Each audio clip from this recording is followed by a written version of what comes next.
Hi again, everyone. Scott Pyre, Popcorn fan here, and yes, I'm in Japan.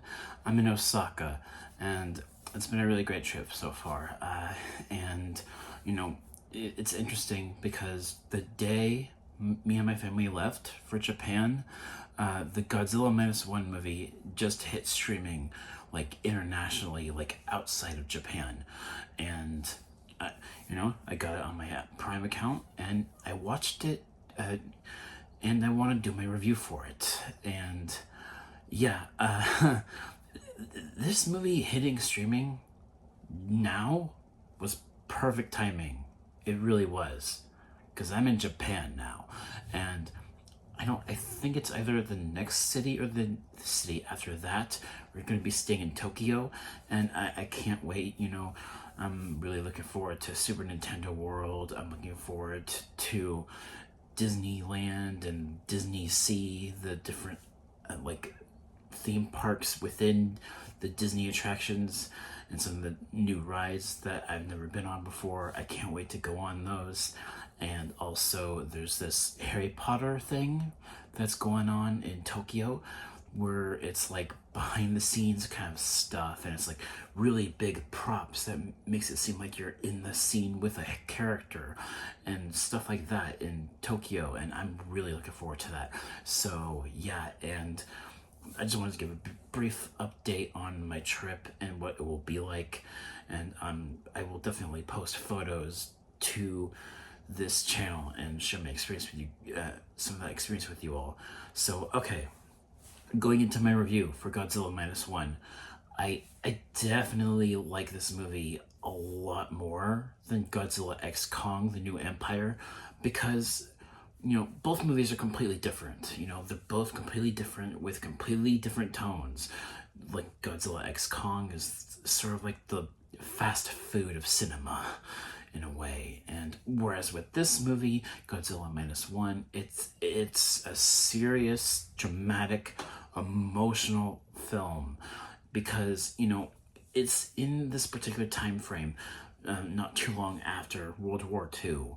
So you're following characters with post-traumatic stress, and that really lends itself to very dramatic storytelling within the theming, because it's in that time frame where people are still trying to rebuild from the events of World War II in Japan, and it's a very kind of traumatic experience that a lot of people dealt with. Just and to top that off, you have Godzilla showing up, and it's just this another ensuing like destruction of chaos, like not too long after World War II, and you really feel that in a lot of these very intense sequences with Godzilla.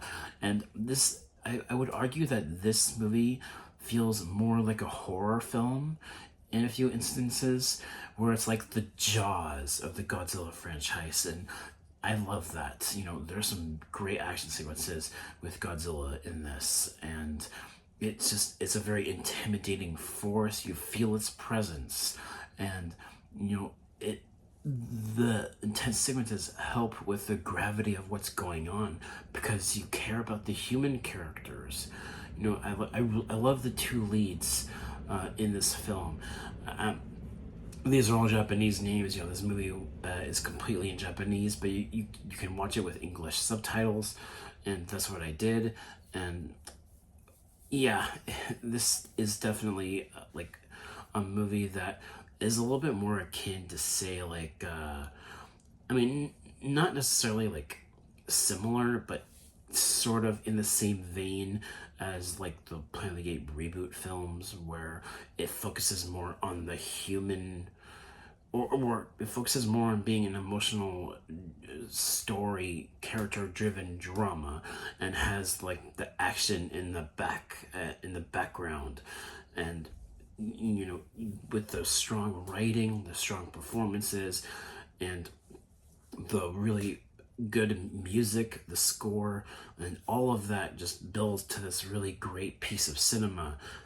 and there's social commentary in a sense that because you're dealing with post-traumatic stress with certain characters in this, it kind of has this theming of just dealing with trauma and how that can really affect you emotionally, and not just not just as an individual person, but as a culture, as a society.